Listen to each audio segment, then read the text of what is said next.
Oregon's history. And in addition to the lectures, there's also currently a really fantastic exhibit on display at the MNCH entitled Sightseeing, Snapshots of Historical Archaeology in Oregon, which I hope you will all check out if you have not yet had the opportunity. It's really great. It highlights some work from the museum. It highlights some work by our speaker tonight, Chelsea Rose. It's really fabulous. I also want to take this opportunity to remind you that next Friday night, same time, same place, 5:30 here in 110 Knight Law School, we'll be having our final lecture in the archaeology lecture series when we welcome Scott Williams of the Washington State Department of Transportation, who will be talking on shipwrecks, legends, and lost treasures, historical archaeology on the Oregon coast. Tonight, however, we are really thrilled to be welcoming back one of our own here at the University of Oregon, Chelsea Rose. And I, unfortunately, did not have the privilege of overlapping with Chelsea Rose in Oregon. I came here after her, but I feel like ever since I've been here, everyone's like, you have to meet Chelsea Rose. So I'm so excited to finally be getting to meet Chelsea Rose and have the privilege of introducing her because she's really, truly fabulous. So Chelsea graduated from the University of Oregon in 2007. And while she was here, she was involved in the Museum of Natural and Cultural History from very, very early on. She worked in the John Day Lab. She did a lot of historical archaeology projects. She's been collaborating with the histories in the museum for years and years and years, up until this very week when they were down excavating a Chinatown in Jacksonville. She then went on from the University of Oregon to receive her MA at Sonoma State, and she currently works as a staff archaeologist and adjunct faculty teaching classes in the Laboratory of Anthropology at Southern Oregon University. Her primary research focus is on the historical archaeology of frontier gold rushes in California and Oregon. And in particular, she's done some really interesting work on Chinatowns and other immigrant and multi-ethnic communities that developed during that period, notably the Kangwon-Chung site, which is featured in that exhibit over at the MNCH right now. And that interest in Chinatowns extends to Jacksonville, which she's talking about the city of Jacksonville today. She's actually just done this whole week excavating the Jacksonville Chinatown, which is, I believe, now at twice its scheduled length because they're finding so much cool stuff, which is really exciting. And we're really thrilled that she was able to tear herself away from here in John. But as I said, tonight she will be talking about her archaeological investigations at the Jacksonville home and formal gardens of noted 19th century photographer Peter Britt, with a talk entitled A Portrait of the Past, Archaeological Views on the Life of Peter Britt. And welcome to the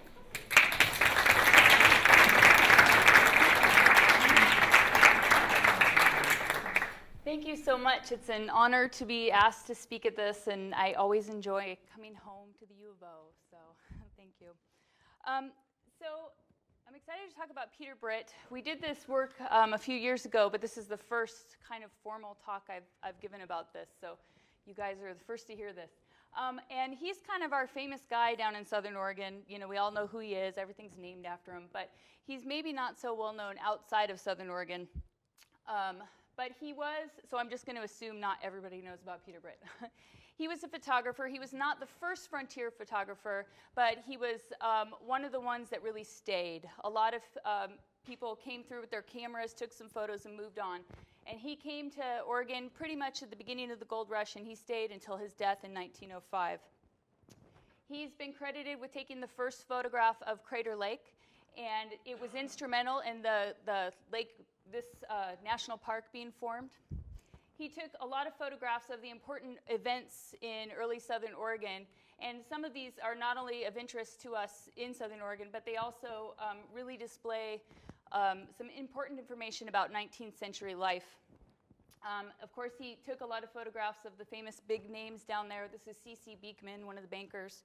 But more interestingly to me and some of my colleagues up here is the photographs he took documenting some of the people that were otherwise marginalized in the documentary record. He took a lot of photographs that were not only staged scenes, but you can really see a lot of views of just real people in his photos, and those are really valuable to us as historians and also just, you know, of interest to the general public. So our story takes place primarily in Jacksonville, home to the Britt Festivals, which is on the same property, his homestead, but on a different parcel than where we excavated. Many of you might have heard about that.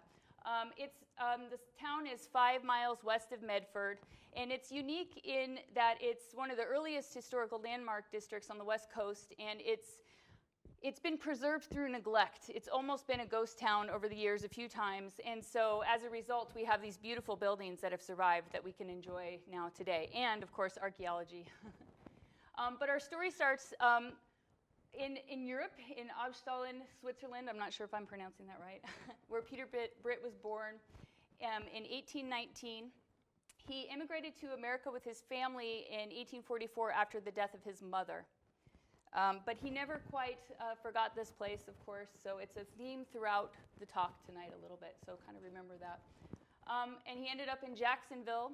Gold was discovered in Jacksonville in 1851, 1852, and the people came right away. It's kind of an extension of the California mines. We're not very far from the California border.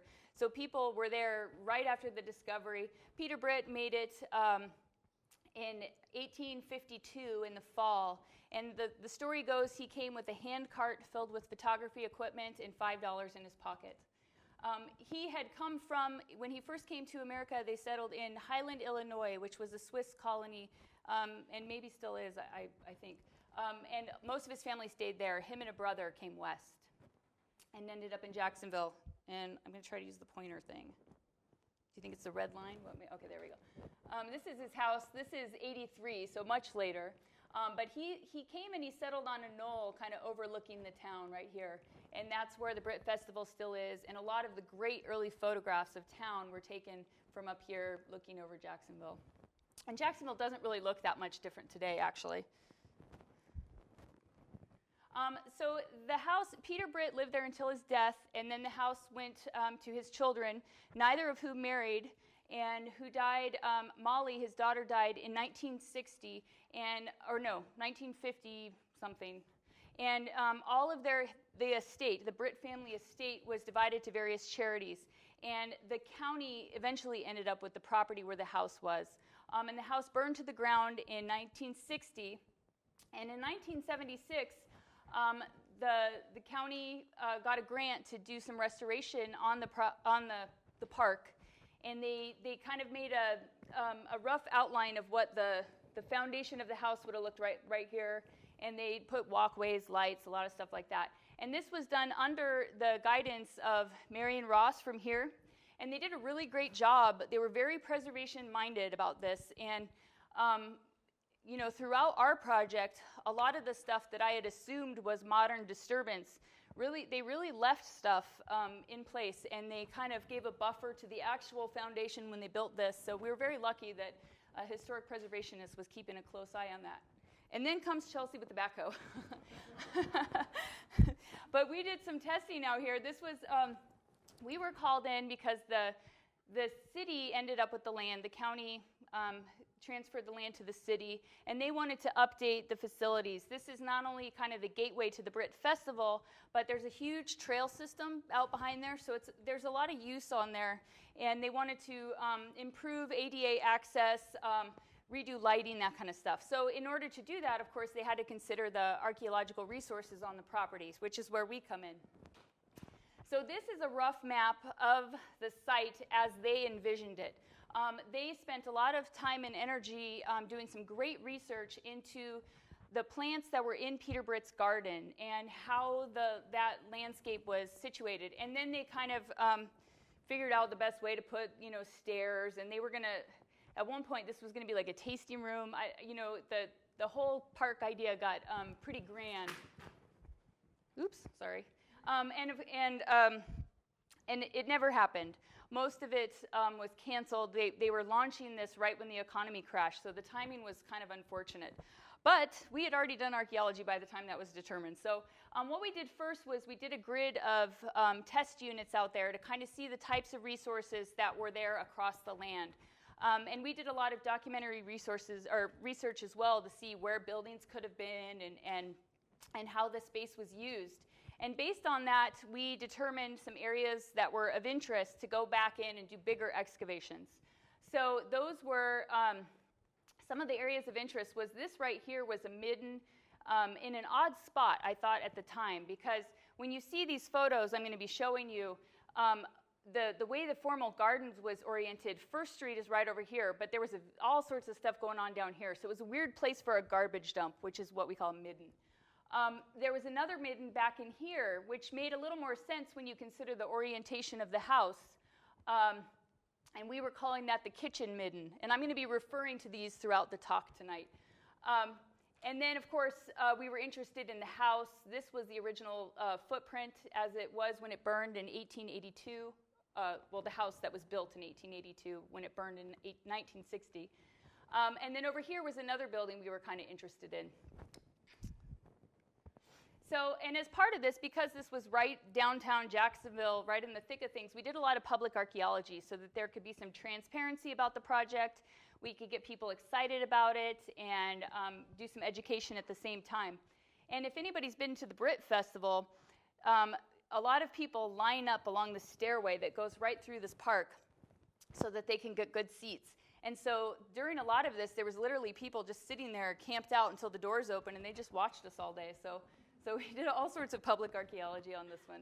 And you can see, so part of the reason why we use the backhoe and why there's this big pile of dirt is when they built this park, they brought in like 4 feet of fill to level out the space. So that was not archaeology on top. It was just modern topsoil. Here's Jacksonville. Peter Britt was an artist of all kinds. And so he often did this thing where he would take a picture, and then he would paint the picture, and then he would take a picture of a painting. So we get a lot of stuff like this. So this is a painting of a picture of a painting of a picture, or something, one of those things. Anyways, but so it's got some good information about early Jacksonville in it, and it turned out to have a smoking gun in it that helped really identify some exciting things when we were digging.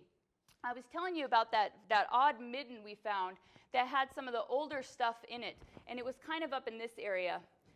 And what I had assumed, and what a lot of people had assumed, was that the earliest cabin on the site was just under the house, because he continued to remodel and rebuild over time. And then I started thinking about the way the site was used. Like, why would he orient a cabin facing First Street when he was the first person to live on the hill? You know, that's not the view.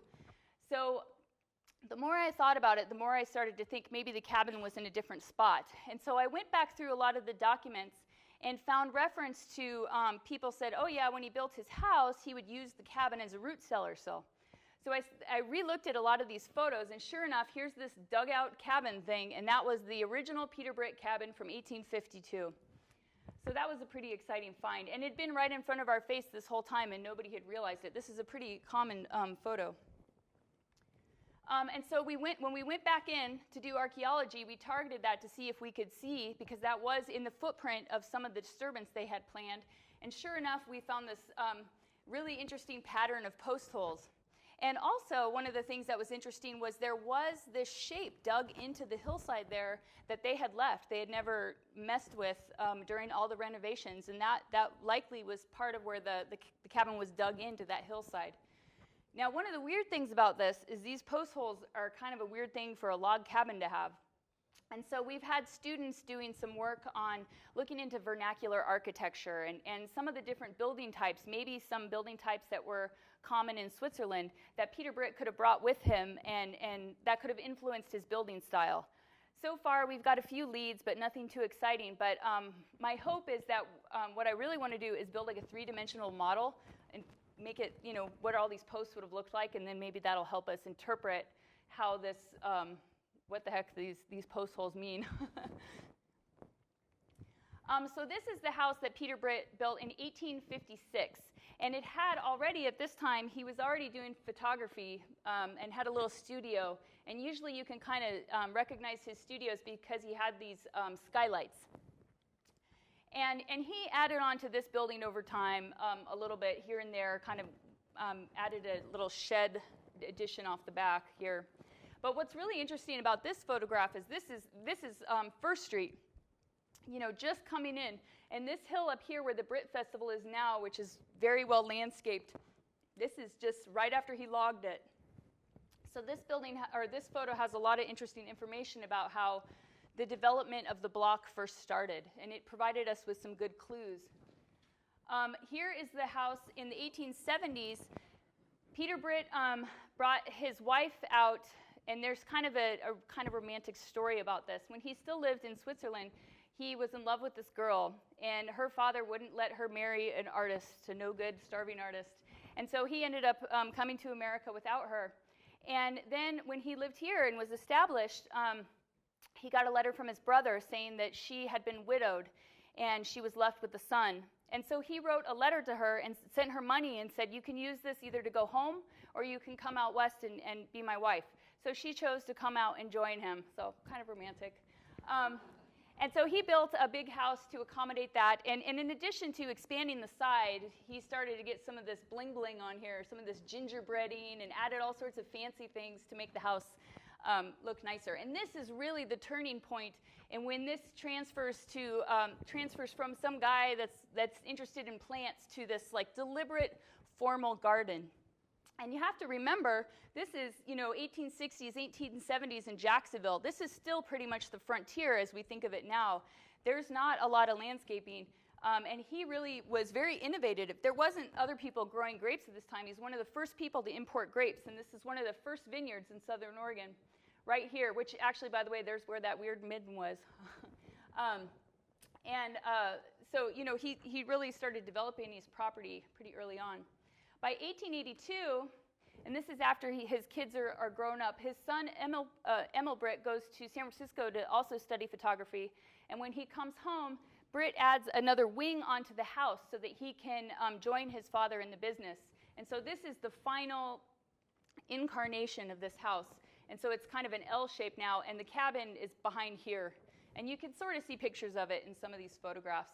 And by this point, it's hard to see on here, but there's plants all over. He was kind of famous for having a banana tree, fig trees. He grew all sorts of stuff out here, anything he could, and he would bring stuff in the winter and bring it back out. So he really had a green thumb.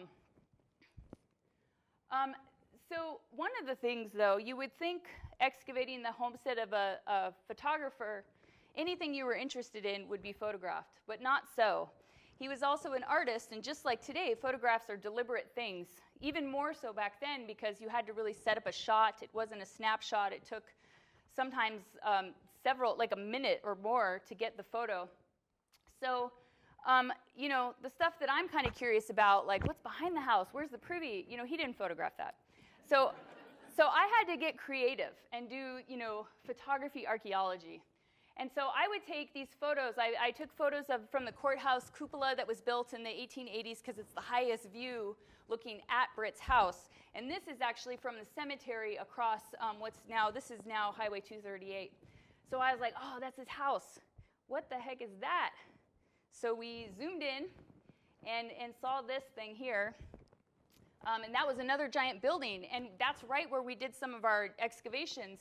And we had thought that we were finding the remnants of what was called the Ivy House, which was a shed that was really popular in it was a popular backdrop for a lot of his photographs. And that is no Ivy House. That is a big old building right there. So that was kind of an interesting discovery. And what it turned out to be, which was even cooler, was that's his winery.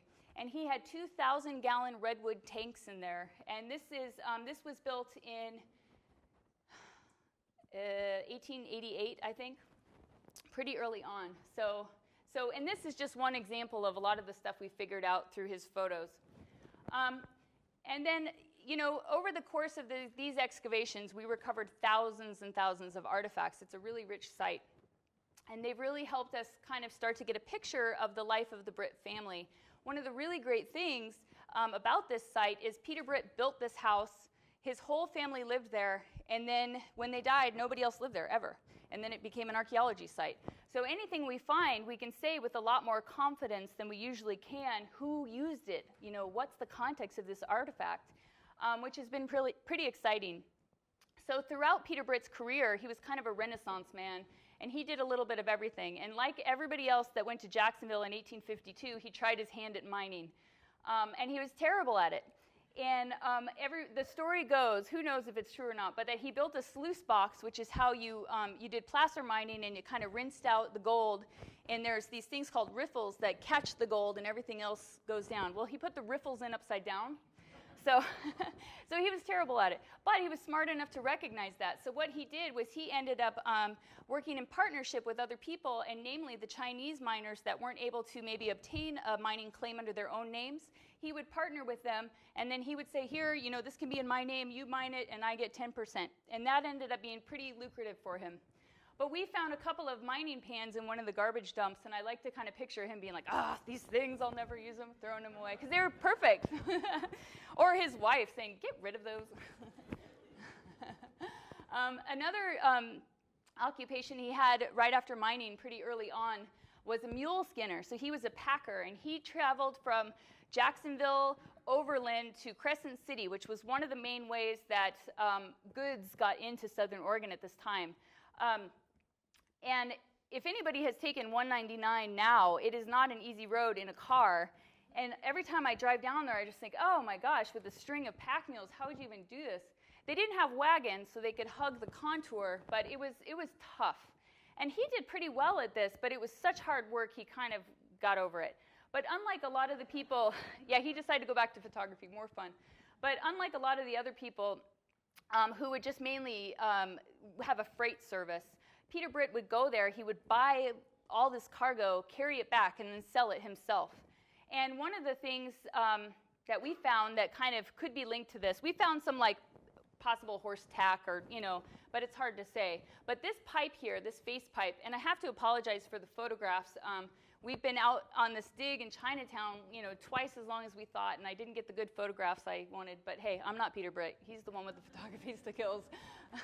But this is a yellowware pipe. It's got a face on it. And the exciting thing about this is that we found one of these exact same ones at the Fort Lane site, which was occupied in the you probably, if anybody was here last week, might have heard Mark talk about it. And also at another Rogue River military site. And they all have kind of the same imperfection of the seams, which could mean that they are from the same box. And there is accounts, supposedly, I haven't seen them yet, but of Peter Britt selling some goods to the military.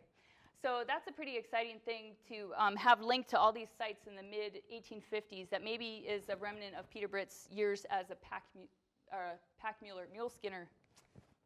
And then, of course, what he really ended up being successful at was photography. He started doing photography when he was living in Highland, Illinois. He was an apprentice and pretty good at it because he'd already been a painter. And even though he lived in Jacksonville, he stayed pretty up on the equipment and the changing technologies. And he brought in stuff all the time from San Francisco. And he was pretty adaptive to the discipline as it changed. And we found a lot of different photography-related artifacts, and here's just a few of them. This is like a weird chemical-y thing. I don't know exactly what was in there. We found a lot of pieces of like daguerreotypes and frames, and even some of the leather frames. And this is like a little pipette thing from like his chemistry lab. We found like drains for sinks and stuff for the photography stuff, and hundreds of these glass plates. They kind of got washed out there. Which would have had the emulsion and the photographs on them. And then, the best find ever. So as an archaeologist, the second most common question right after do you dig dinosaurs, which is no, I hope you all know that, is what's your best find? And it's kind of a lot of pressure because you feel like you have to say something really awesome. So I finally have my best find, and I'm excited to share it with you, and this is a photo of me right after I found it, so I'm kind of dorky. But it's a glass plate negative with an image on it. Woo! And this is the first ever viewing of this, and it's kind of hard to see, but it's right up here, and then we drew, can you see that, sort of? Yeah. Okay, so it was not only a glass plate negative of an image, but it's one of those weird picture of a painting things, and it had goats on it. You see them? Right there? Yeah, so I happened to be the one that pulled it out, and I was kind of wishing that maybe one would have emulsion and, thinking it's not very likely. And sure enough, it did. So when we found that, we were so excited. And first of all, it took a while to find somebody who had a black and white photography lab to get it printed. But we finally got it printed, and it just didn't really, you couldn't really see what was going on. So luckily, I took it down to the SOU, the media department, and we did a really high-resolution transparency scan, and we were able to get some really good images, and you could really see it's those mountains and goats and stuff. And I went into the Historical Society, who ended up with a lot of the Britt family stuff, to see if we could find this painting, which would be so cool, and we didn't. Maybe he sold it, or, that's why I took a picture of it. But we did find other examples of him taking a picture of paintings. And not only that, but he did have a lot of paintings of, it's kind of reminiscent, again, of his homeland where he grew up. And especially there's a lot of accounts of as he got older, he became a little more sentimental and was really liked to write about home or paint home. And here's one of the paintings. This is a terrible photograph, again, I apologize, that he had in his house, not painted by him. But then here's a photograph of his studio, and there's another one of those paintings. Similar types of landscapes. I haven't been able to figure out exactly where this is. I tried to get on Google Earth and get the right, angle to see if I could recognize the mountains, but so far I don't know yet. And then we found another one. And so this is a stereoscope, and this is really cool. So there's one guy on the side and just part of his head on the next one. And these ones were it's a pretty small time period that these were really popular. So it's really like the 1870s, which is, it dates really nicely with where we think the date of where this came out of. This had been buried for a really long time when we pulled it out. It's pretty amazing how well. And again, this is a high-resolution transparency scan. You can see like the twinkle in his eye. It's pretty amazing. and the other thing that's kind of cool is Britt did do a lot of these, and he sold them. And this is one of the things he was pretty successful in selling and sending away, not just to people locally. So we don't have a lot of copies of these. There's not many examples, and in fact, I couldn't even find any digital examples when I was just looking of a Britt stereoscope, so that's pretty fun. So we also found a lot of stuff, of course, about Britt, the family man. Here's his wife right here, the love of his life, and the sad part of that story is that she moved out in the early 1860s, and by 1872, she passed away. She had been ill for a long time, and this is her son that came with her. This is Britt's stepson, and he was, I think, 8 when he came to live with Britt. But then they had Emil Britt. In 1862, he was born. And then another boy was born shortly after who didn't survive. And then Molly Britt here was born a couple years after that. So she had a lot of children in quick succession, and she was already ill, so she passed away, which was sad. And because so much of the Britt stuff was curated not only by his children, who kind of lived in the museum of their father's life. Like, they didn't really ever have their own life, but they really took good care of all the memorabilia of him. So we have all the diaries and everything. And I read through all his diaries, well, the translations of them. And he does not really talk about, I was expecting, like, dear diary, today was whatever, and it's not like that at all. It's like 42 degrees, rain. But he does talk about, you get these moments that are really simple, but they have so much emotion because there's nothing like that in there. And one of them is when his son's born, he says, "The boy born today," So he's not very emotional. But then when his wife dies, he said, "My beloved Amalia dies today," and it was the only time he really, kind of got a little tender. So it made me tear up. But yeah, he was a pretty private guy. And he never remarried, and he just raised these kids by himself. They were pretty young when she passed away.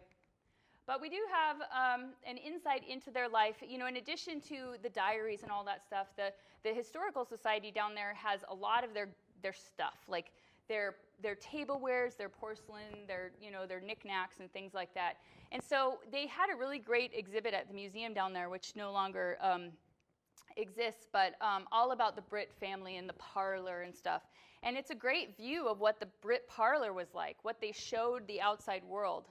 And by digging in his garbage, I can show you what the kitchen was like, or what the private parts of their life was like. So they had fancy porcelain, they had really high quality goods, but they were eating off this very robust Gothic paneled whiteware, just like most other people in Southern Oregon at the time.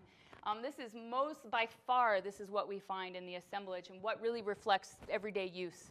And there are some oral history accounts of people that knew the children, Molly and Emil, and when you get invited up, they would say, oh, only the Queen of England can eat off the good china. We all, so they didn't really, maybe a lot of their wealth as it was displayed to the community was kind of posturing, and they really lived a lot more frugally. One of the cool things about knowing the family that was there and the kids that were there is that, I can say with a fair amount of certainty that was Molly Britt's doll. So that's kind of neat. And we found a lot of evidence of, the education and stuff that the children would do. There's a lot of slate boards and pencils and, the toys, and just that part of their life is pretty interesting to see archaeologically as well. And then some of the other personal items that we found, toothbrush. I don't know if it's Peter Britt's, but it's somebody in the household. Maybe we could do DNA or something. And we found a lot of these single-dose, they're like homeopathic medicine, like single-dose ampule things. And then this is like a little pocket mirror that came with a bitters bottle, shoe fragments, hair combs. These probably were for Molly. They're like children's hair combs. Lots of thimbles, buttons, stuff like that. This is another one of my favorite artifacts. I don't know if you can tell what it is, but it's silk stockings from Molly Britt. I made the mistake before calling them pantyhose because I didn't really appreciate the difference, but I won't make that mistake again because apparently it's a big difference. So they were silk stockings. And they're kind of charred, so they were most likely, kind of on the more recent side of things because they burned in the fire. We found a lot of other medicine bottles and stuff like that can, help us figure out more. In addition to looking at the Britt family household, a lot of this assemblage is really reflective of the community as a whole, because it not only can tell us about, some of the stuff that was available locally maybe, but also, consumer practices in that area. Jacksonville was big, and it was kind of the center, what they thought was the center of the world at the time, but it never was really a city. So it was always pretty small and pretty limited. So the Britt assemblage really does speak to, a lot of the larger research questions on that community. One of the other interesting things we found in abundance was faunal remains. We found a lot of food bones. And they were in the two middens I was talking about, the kitchen midden by the house and then the other one in the front. And the one in the front is really interesting because not only do I think it's older, but it has a different signature. It has a lot more wild game in it, which is interesting because there are accounts of the early Jacksonville days when there were snowstorms or different weather events that cut off a lot of the routes where people could bring goods and stuff in, and people had to, get creative to catch deer or whatever. So, we could be seeing some of that archaeologically. And then the other thing, too, that's interesting about the two collections is to compare them to see what life was like for Britt when he first came up there and was a miner and a mule skinner, and then what life was like for the Britt family, who are really pretty much one of the closest things we have to nobility in Jacksonville. They're kind of, the rich people that lived up on the hill. And, Pat O'Grady is a faunal expert here, so maybe some of you have heard him talk about this before, but you can get some great information from these food bones, not only the types of animals, but also the types of cuts, which can be placed, somewhat on an economic scale to see how good the quality is, or what the price could have been for these types of meats, and also maybe reflect some ethnic dishes or traditional dishes. One thing we found was a lot of heads of things, like a lot of teeth and stuff. And usually you don't see that in a domestic assemblage unless someone's butchering on site because, there's not a lot of meat on like a lower jaw. But maybe there was some recipe that Peter Britt's mom used to make where it was like, deer head or something. I don't know. So we're still researching some of that. We have so many bones right now. We're still, they're all cleaned and cataloged, but we're still kind of trying to tease out what it all means. And then the vintner, again, this is one of the things that Peter Britt's pretty famous for in Southern Oregon was having Valley View Winery, one of the first wineries. Some people say the first, but it's contested. He definitely was one of the first people to have big vineyards, and he actually had the biggest vineyard for a while down there. He supposedly bought all his grapes. They were from the missions down in California, and there was a grape peddler that came to town, and he ran out and stopped him on the edge of town and bought him out. And so he had all the grapes first. And then I showed you that picture that had the winery down in the front, or the grapes planted. That was the first vineyard, and then he moved to another place off-site.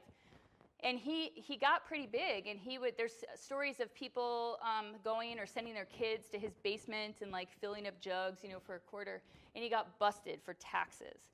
And he wrote this letter to the judge, which is so funny, and it's like, I just grow grapes, and then I make wine, and they're naturally fermented, so if they happen to ferment and turn into wine, and then I give it to my friends, I'm not a winery, and they didn't buy it, so... But he decided to go legit, and he did have a pretty successful wine industry as well. He was a little bit into everything. He had bees, he had anything he could. He kind of, he was just really good at stuff, and he would try to make it economically viable as well. One of my other favorite artifacts is this thing right here. And at first I didn't think it was much, but it turns out this is a seal off an absinthe bottle, which is pretty cool. And as far as looking at identity and kind of looking at the man behind all this stuff, to me this is one of the most compelling artifacts because it really speaks of him, being this artist, and painting and participating in this larger kind of Victorian culture. But really, we're in the boonies now, and it was even more so in the boonies back then, So he was, he still was drinking absinthe and stuff. And I also like to compare it to, I do a lot of work right next door at the Chinese Quarter, and, opium gets a lot of attention as this vice that the Chinese people had. But really, when you think about it, when you compare these assemblages as a whole, you see that they both came and retained a lot of their culture with them, that they brought with them.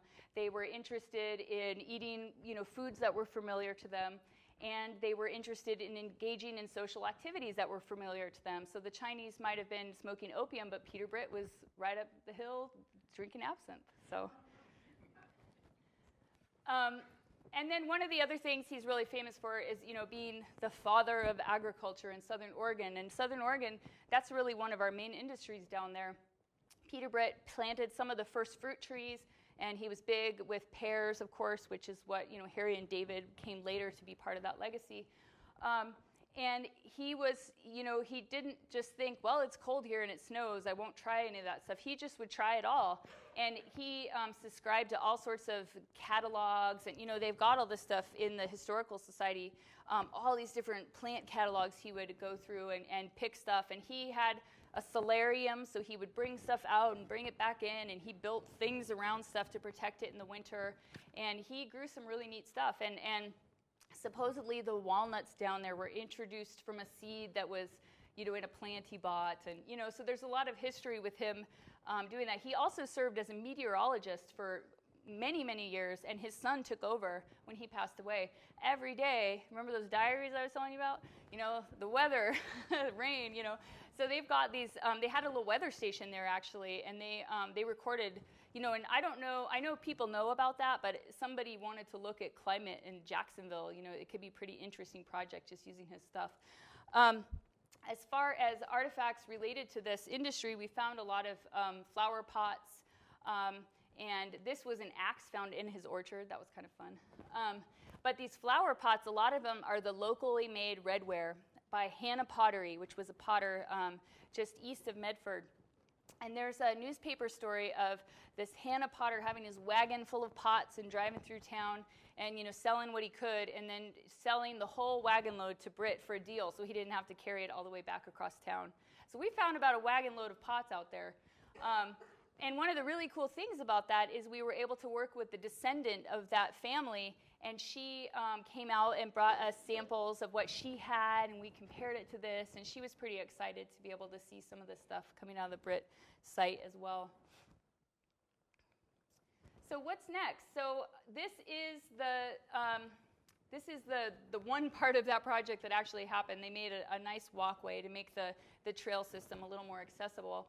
And every once in a while something comes up, they redo irrigation or stuff like that. And they do have plans to continue to improve this site and make it more usable.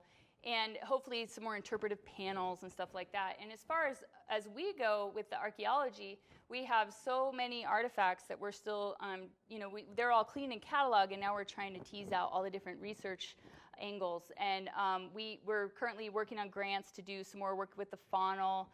We have plans to get a lot of the bulk samples analyzed to look at seeds and botanicals and pollens and stuff like that.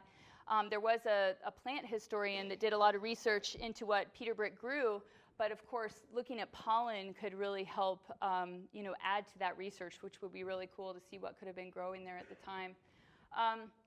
And then, of course, this really ties in, like I was saying, to some of my other research themes in Jacksonville. It's such a rich collection. We really can, we know so much about it because of the photographs and the documents we have that we can learn a lot about early Jacksonville life. And of course, Jacksonville is like a microcosm for a lot of the story of the American West. People came in, it was like kind of a boom town, and then it kind of dissipated. Jacksonville thought that they were going to be the big city in Southern Oregon, and they were for a while. But they're kind of over, just like a lot of other mining camps, they were located next to the resources and not to the gold, the minerals, not next to other resources that would have served long-term life there better.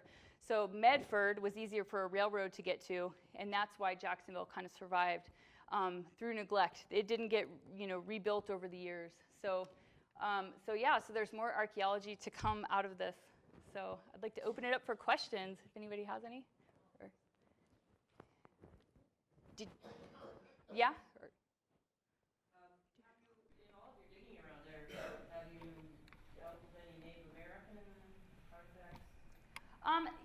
Jacksonville would be a great place to live because it's right between two streams. And we do find Native American stuff, but always mixed in with the historic, never in any sort of intact layer. And in fact, the historic stuff kind of goes almost down to like the bedrock in a lot of places. The soil development's pretty shallow there in spots. So we always find stuff, but we have yet to find any intact deposits. I have a suspicion they're down where it's a little more flat, maybe where town is. But I do keep my eye out. And we did find definitely some stuff in the Brit assemblage. Do you know what kinds of grapes or wines he had? And did he also sell his grapevines to other growers around? Or? Yeah, so the grapes and the vines. He did have one. I have a friend who's a winemaker now who was very interested in that because he did have the Mission grape stock, which I guess now all the wineries have a different root stock because of disease. So they were interested in finding where these pioneer grape varieties are to see if they could reintroduce them. So he did have, at one point, he had a lot of different types of grapes. I'm trying to think, I know one of the things he made a lot of was, what's it called? Claret. But there was a lot of Italian varieties too that I can't remember off the top of my head. But at one point he had like 8 different varieties of wine. So, yes. The house fire. Well, it burned first in the 1850s, and actually I've got this great story of this fireman was telling me when he went to put it out, he fell through the skylight of the studio. And that was put out and with minimal damage. And then when it burned to the ground in the 1960s. There is some contention over the story of that. Supposedly there was somebody that was living there on site to kind of maintain the property. And some people that live there now think that he stole all the stuff and then burned it to cover that. I don't know if that's true or not, but I don't think anybody has identified the cause of the fire, but I think there's always been a little bit of suspicion by the community.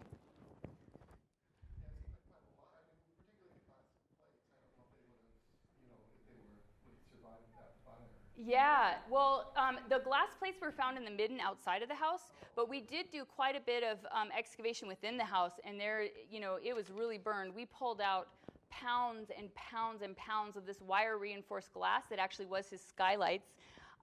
And there's a lot of stuff in the fire that was burned within the house, but there's also pockets of stuff that survived, the way fires work. But a lot of the stuff, the most artifacts that we found in the best conditions were from the 2 middens out of the house. So, but the pantyhose came from inside the house. The stockings.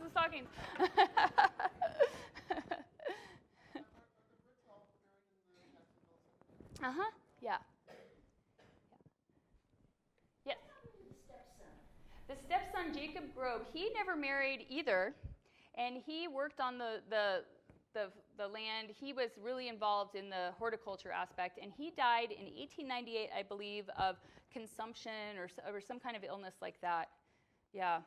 It's kind of a mystery why they never married. In fact, a lot of the families, the higher class families in Jacksonville, none of them, their children married, because I think right when they were coming of age, there was a big change in the class system of Jacksonville, because basically the city, kind of lost all its standing in the community, and for some reason they never married.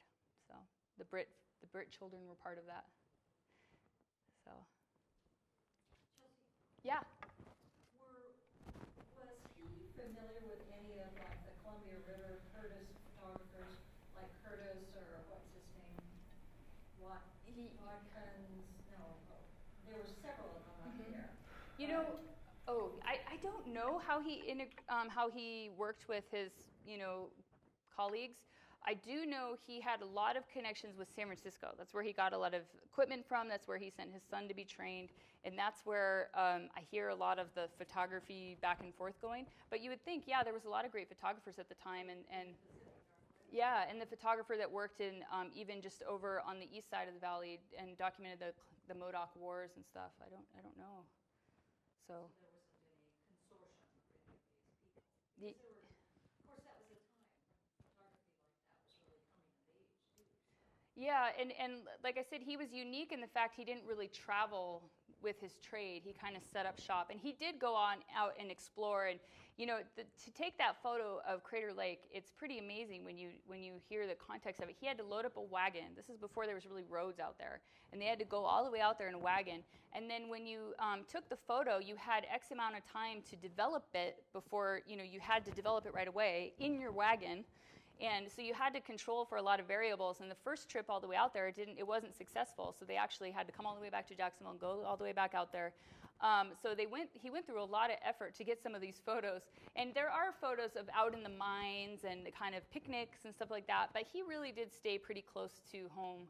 He didn't travel very much, like a lot of his colleagues did. Yeah. Yes?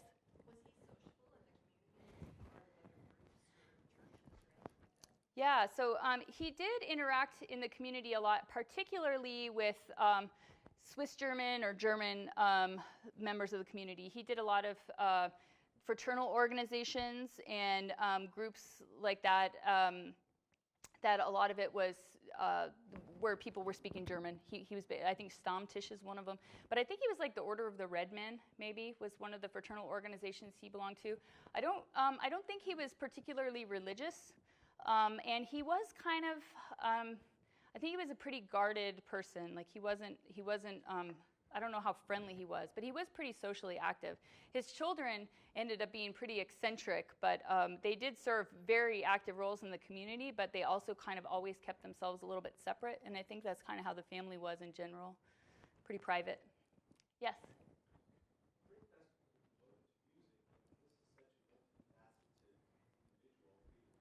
Yeah.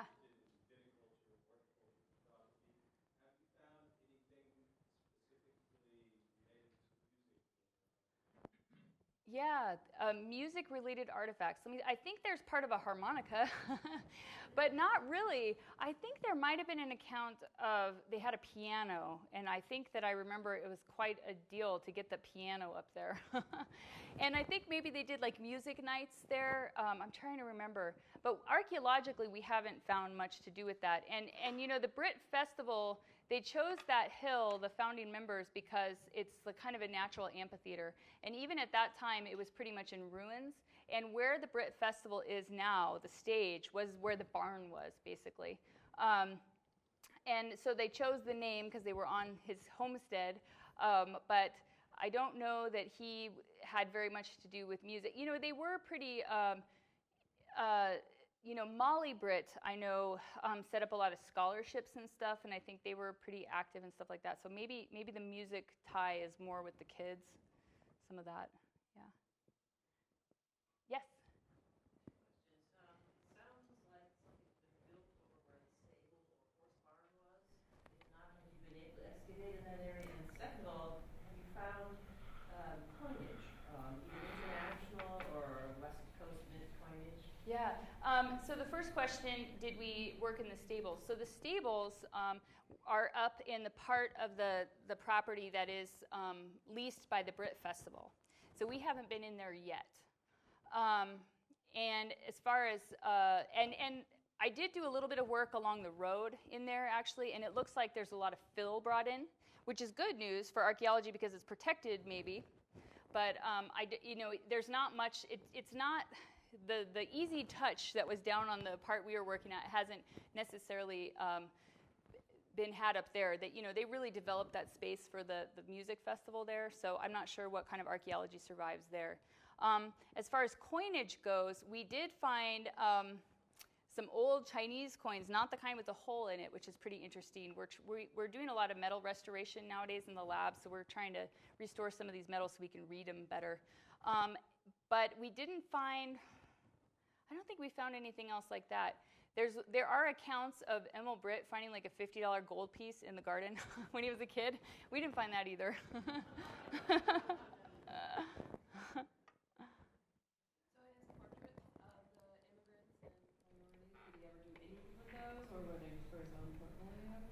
I think it depends because there was different technologies over time. The first original photographs, each one was just one-off thing. And then later when he started doing the glass plates, you could make reproductions. So I assume that a lot of the photographs went to the individuals he photographed. And I know I have been through his accounts, and there's some of them where it's definitely a paid thing. Like, and there are some that are more formal. Like there's some lovely ones of some Chinese individuals that are more formal. And I know there was one, like a wedding he did. In his ledgers, he talks about it. But then some of them he might have photographed just because he thought they were interesting or he just wanted to for his own reasons. But one of the things that to me is exciting is a lot of times when you see photographs of that age, they're very staged, particularly with the Chinese. It's always an opium den or something, And he didn't really do that. He did paint these beautiful backdrops, a lot of which survive and are at the Historical Society still. And he had a lot of different options, so presumably people could kind of choose how they wanted to be posed or bring props. He, a photograph took like a minute and a half or something, and they have this thing. It's like a pole, and it's got a neck holder. So you don't move. It looks like a torture device. And they also have these fake chairs with holes in the back so they could hold the kids in place. So it's pretty neat. There was a lot of gadgets to take photos back then. And not all of them have names, unfortunately, which would be useful. I've done a lot of work with the native Hawaiians, and there's one of them that says Kanaka Man, which was what Hawaiians were often called. But there's some other ones that, maybe could have been native Hawaiian, maybe could have been, some other ethnicity, I'm not sure. And he did take, in addition to, there's Portuguese, there's like a French fur trapper, Chinese, African American.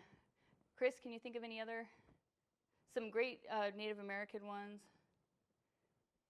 Yeah, he did capture the broad spectrum of the community, I think. So, yes.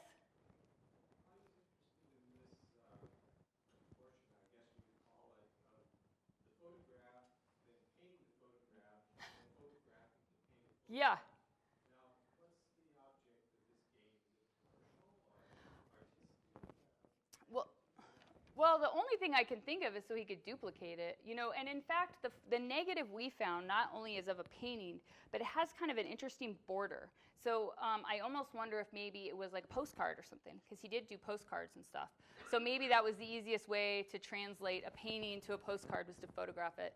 Also, perhaps he sold it or got rid of it and he wanted to keep an image.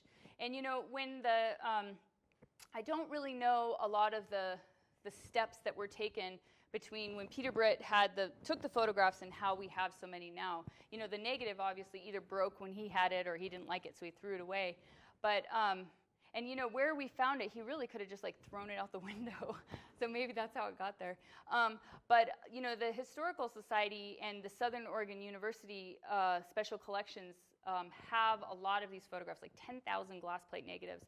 And I think in the 70s, there was an effort to make prints of all these. And so I don't know if he just curated all those negatives to make duplicates or just to have a record of his photos, or if they got them from someone else that gave them back. I don't know what the story with a lot of those is, or why he would. He also played around with different technologies and stuff, and when you look at his equipment and his career spans huge changes in photography, from the daguerreotypes to the emulsion with the egg to the silver, all those different stereoscopes. So he could have just been playing around too. Any other questions? Good.